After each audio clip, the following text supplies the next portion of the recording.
Last week, I was very much moved by something that Reverend Lena said in her talk. And I think it's something that is becoming more and more awareness of. You know, even spirituality as we know it is evolving. If you look back on the kinds of sermons and things that were the kind of theology, the perceptions about spirituality, even in the 1980s to today, things have evolved. And one of the things that Lena pointed out, which I think is so important, that is becoming more and more present, especially for metaphysical approach to spirituality, is that when it first started out, a lot of it was, well, if we are expressions of the divine, then we can heal things, and we can think it, and we can create it, and we can get a Cadillac, and the perfect husband, and the perfect house that we want, and the perfect job, and all of that. But more and more, we've come to realize, and there's more and more spiritual writers that are writing about the fact that if Spirit is expressing through us as us, if we are the blessed place where God shows up, it's up to us to actually be that thing. So if we want peace, it's not about praying for peace. It's not about marching for peace. It's about living in this present, pragmatic, practical world as peace itself. And I think that that is the way that spirituality and religion is generally heading, slowly but surely. It's popping up here and there and everywhere. So as I was thinking about what to talk about today, having heard what Lena had to say, because basically what she was saying that struck me was, we've all been brought up in many ways to think that something out there is going to bring peace or bring whatever it is, the next evolution, nirvana, heaven, whatever, it's out there. And what she pointed out is, what about if we're the ones we're looking for? What if it's us? That is really a huge thing to take on. And the beauty of being in a place called the Mindful Spiritual Center is that the way to be this is to wake up to that consciousness, to express it by being conscious in the present moment. And that's mindfulness. So it's that our goal is not only to be aware of the fact that we are divine expressions of God, but also to actually live that essence, live that thing. And the only way to do it is to wake up and to be conscious about the present moment. A good definition, and there's all different, many different writers have different definitions of what this is, but a very simple one is simply, mindfulness includes intention, in other words, choosing to cultivate awareness. It's about attention to the present moment, sensations and thoughts, and attitude. And this is really important. Being kind, being curious, non-judgmental. So, for us as mindful spiritual beings in this place, we need to really think about how can we do this during the Christmas season. Because the Christmas season, you know, is a time of joy and hope and love. But it's also the time where we get to practice all kinds of, how can I say, conscious awareness around loneliness, stress, sadness, discord, disagreements, wars. So on one hand, our culture celebrates, oh, happy, happy, and then on the other hand, we also think, oh, sad, sad, stress, stress, loneliness, oh. place to practice what we preach.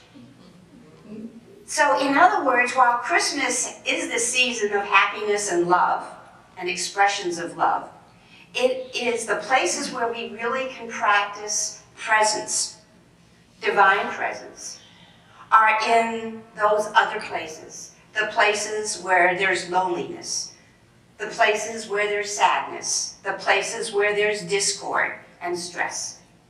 So today, each one of you has a little to-do list that I gave, and it's very pragmatic. It's a sort of a practical kind of list, and it's not necessarily mindfulness practices, but these are all things that are sort of a gateway into mindfulness, a gateway into being more conscious, and a gateway into approaching the glorious things of Christmas as well as the difficult things about Christmas, mindfully and with love, and to be spiritual presence instead of just spiritual thinking, which I think is our greatest challenge.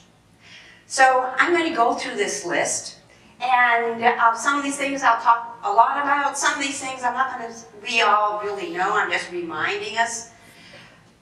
And so let's start with the first one. The first one is do one thing at a time. During the holidays, there's lots of activities. There's lots of things that need to be done. Have a strategy. This sounds like I'm giving a corporate talk, but honestly, start the day with a plan. And as a tiny habits coach, I mean, one of the first things we teach people is just to start the day by declaring your intention for the day. Today is going to be a great day. Now, maybe it's going to be a great day because I'm going to do my best to make it. Or maybe it's going to be a better day, but we make an intention in the morning.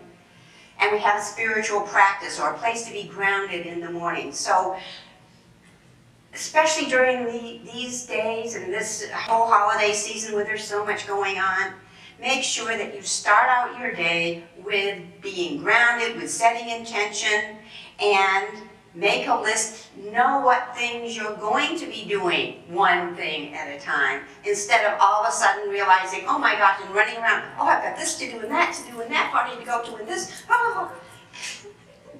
One thing at a time. Do it slowly and do it deliberately. The first thing, do it slowly. All this running around, oh.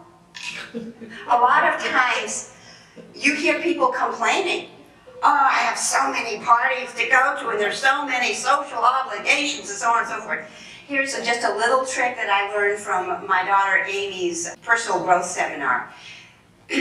When you realize that you are resisting things by complaining, here's a simple way to turn it around. Simply start saying, I want to, I get to, and I choose to. I get to go to all these parties because I have all these wonderful relationships. I get to cook this wonderful dinner because I could go to the grocery store and buy food. There's so many places where people can't even get to a grocery store.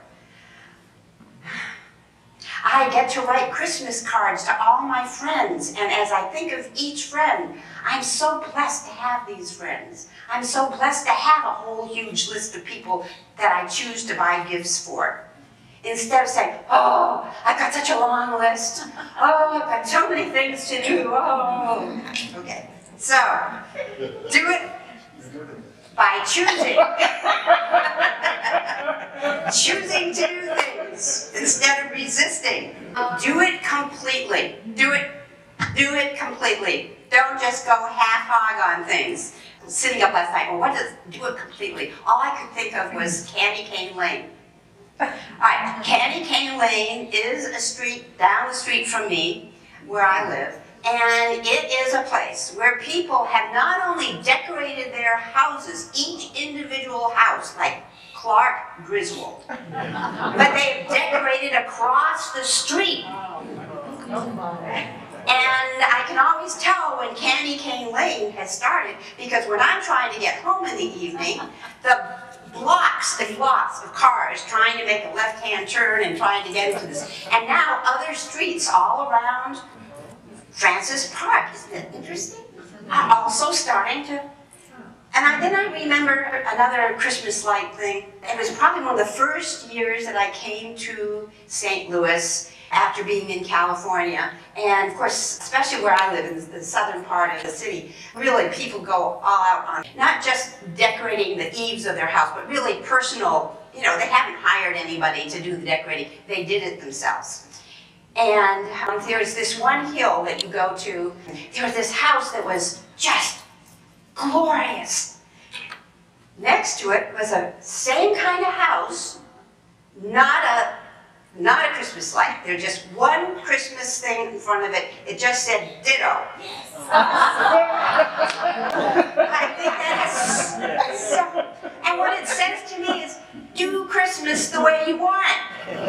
You know? If you want to be all with the glory and all of that, great. But if you just want to light one candle or do one thing special for one person, great. But do it deliberately. Do it consciously. Don't just do things because they become ritual. Well, we have to do this because Aunt so-and-so always said we have to do this. So there's a great story I can remember. Somebody was telling the story about the Thanksgiving turkey, that when Aunt so-and-so made the Thanksgiving turkey, she always took a little, before you put it in the oven, you always had to take a little slice off the top. And ever since then, everybody in the family, that's the tradition. You had to take this little slice off. And finally, one of the grandchildren turned around to Aunt Edna, or whoever she was, and said, Aunt Edna, I've always seen everybody, Mom's doing it. Why does everybody always take this little slice off? She said, well, I took it off so I could fit it into the cooker, that's why. It's not a fancy ritual. Do things with intention. Enjoy this whole holiday season. Whatever you find yourself resisting, stop and think, well, maybe it is just a ritual that's lost its essence. Maybe I need to create something new and different. Okay, do less. So, one of the classic Christmas movies is Christmas Vacation with Clark Griswold, who, like all of us, you know, he's looking back to his childhood, and many of us are blessed to have had this great childhood with fantastic Christmases, and he wants to create this and make everything perfect, perfect, perfect for everybody. And he tries so many things and they go wrong. I mean, I'll never forget the squirrel that's in his tree, and the squirrel gets loose and the dog's chasing the squirrel and they go over the Christmas table and everything is crashing down. Or he tries to light up the house and all of a sudden, and he turns out, now we're going to have the big, and nothing happens. You know, so many, you know, he tries so hard. So, again, just another message. Do what's right for you and make it meaningful, you know. But here's another one, and it says, put space between things. This is a tiny habit. Even 2 seconds can make a difference, much less 10 seconds. 2 seconds, that's 1/60th or 1/10 of a minute. 2 seconds. Before you walk in the door after work, take 2 seconds before you put your hand on the door and think of how blessed you are to have a job, and think of how great it is that you have a family or something to come home to. When at dinner you hear somebody saying or doing something that you don't agree with, just breathe in and take 2 seconds, maybe 4 seconds, and think, do I really want to jump in on this? Or can I just let people be who they are? 2 seconds. There's a big difference, and this is part of the creative process, but how many people have to cook something during this holiday season? All right, so here's something about cooking. There's 2 ways to cook. One way to cook is you mix all the stuff up, and you get this out, and you get that out, and you're mixing, and then you've been standing around for over an hour cooking all of this, and you're already exhausted, and then there's all the pots and pans there. Now, we can also do this mindfully.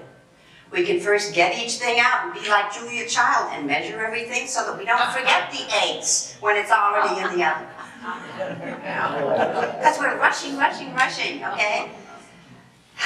Measure everything out. We can have hot water right there in the sink, and as we do each thing, we can put it in there and rinse it off, so that by the end of the cooking process, when we're already tired from standing around, most of the dishes are already done, and things are organized, and not only that, but you didn't forget the baking powder.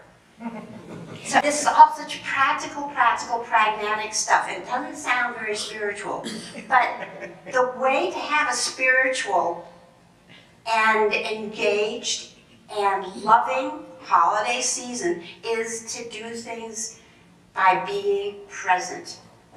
And really, don't make things a chore. Make things a joy. But it's up to us. It's entirely up to us. It can be a chore, and we can forget this, all of a sudden take the cookies out of the oven and, uh-oh, we forgot the baking powder. And here's another one. Smile and serve others. There is a Zen saying about walking around with an inner smile. And I'd like you to just experiment this. I want you to look at somebody and just look at them and just say hello. Just say hello and just turn around to the person next to you, say hello. Now, instead, in this moment, I want you don't have to talk. I want you to just look at the person with an inner smile. With an inner smile. Smile inwardly. You don't have to talk. Just acknowledge them inwardly. And there's an inner smile. And you can walk around all day with an inner smile. They're important. And it says, and serve others. One thing to do, especially if you have some troublesome memories from the past or things that tend to drag your energy down, is to sit down and write a thank you note. Write a thank you note to the people or to the person or to the situation that was difficult for you to go through, because those difficult situations are the things that turned you around and started you on your path in one way or another. We don't change when everything is fine and hunky-dory. We change when we're called upon because circumstances have changed. So one way of healing is to acknowledge the past, yes, but write it a thank you note. Because each of those situations has helped us to grow. Each of those situations has helped us to get on a spiritual path. There is a reason why they were there.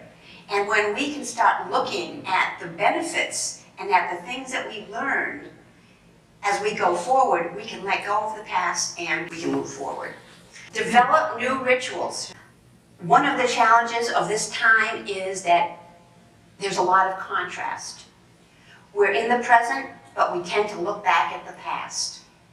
We remember the perfect Christmas that we had with a loved one, or we remember what we had with our family, and that sort of thing. And change takes place. My Christmases certainly have changed over the past 20 years, for sure.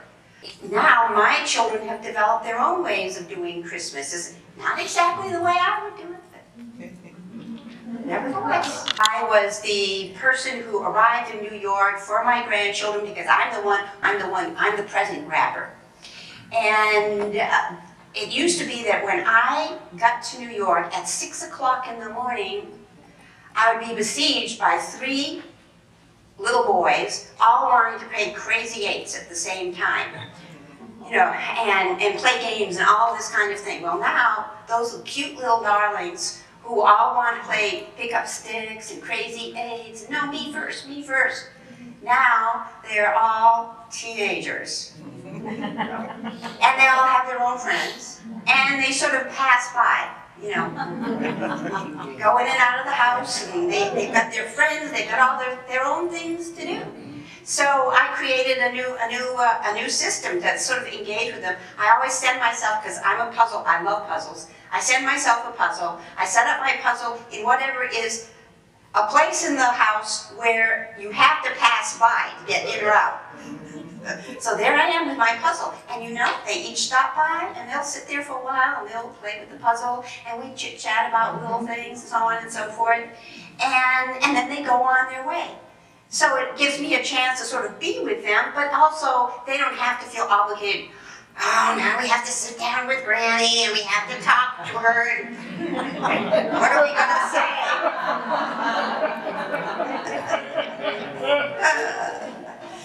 You know, right now we're sitting here and we're just laughing at all these things, and that's really healthy, because we all know that while Christmas on one hand is this glorious thing that we're supposed to be, whoa, so excited about, that it's also a time where there is loneliness and where there's traditions that rub up against each other between one family and another family, or there's the dinner table conversation where somebody brings up something that you violently disagree with. It's fraught with contrast, as Abraham would say. And the beauty of contrast is that it makes us appreciate what we have. And my mother used to say, I love to see them come, and I love to see them go, when it came to the holidays. So, that is my pragmatic talk about spirituality and Christmas. And I just leave us with one thought. God waits for us every day, at the gas station, at the grocery store, in the office, the factory, in the workshop, at the breakfast table, in front of the Christmas tree, at home, in the immense panorama of all of life. Everywhere there is something holy and something divine that is hidden in even the most ordinary situations, and it's up to us to discover it. Don't just think Christmas, be Christmas.